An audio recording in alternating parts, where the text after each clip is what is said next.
Model railroading is a fun and exciting hobby because it involves so many different skills. You can get to work with your hands, solve problems with your mind, and apply your imagination, creating something uniquely your own.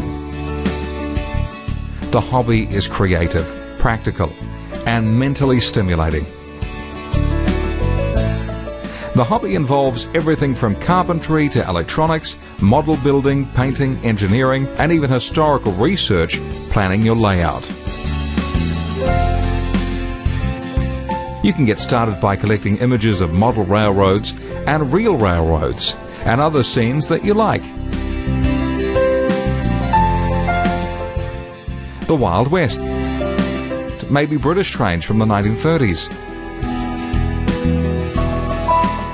A World War II scene, a mining town, a modern container port, a scenic railroad through valleys and mountains, commuter trains. There are so many different possibilities. The important thing is to make the concept decisions before you get started. Decide on an era and location you want the model to focus on by replicating it in everything you buy or build. Think carefully when planning construction of your layout. Stop and think before you rush to build the first type of layout you think of. You won't want to discover halfway through construction that you would have been better off with a different track plan, even to have constructed a different railroad altogether.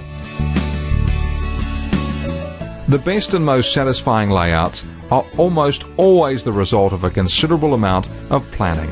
This can appear frustrating at first, however most model railroaders soon discover that planning and research can be a lot of fun. It is usually well worth the time and effort involved in getting things right from day one.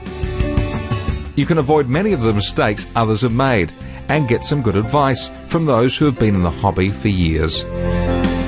It is almost impossible for even the largest model railway setup to model an entire railway line. Most, if not all, interesting lines would go off somewhere to connect with the rest of the system.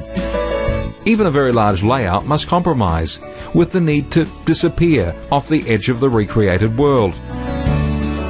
That is why many layouts simply model a stretch of line with the rest of the world at both ends. This type of layout can be made to look very realistic. You may want to build a specialist layout with one major source of traffic, for example a steel mill, brewery or sawmill. In this case, you most definitely need to study the subject in order to model it correctly. If you love the subject, this is the sort of train layout you should consider building.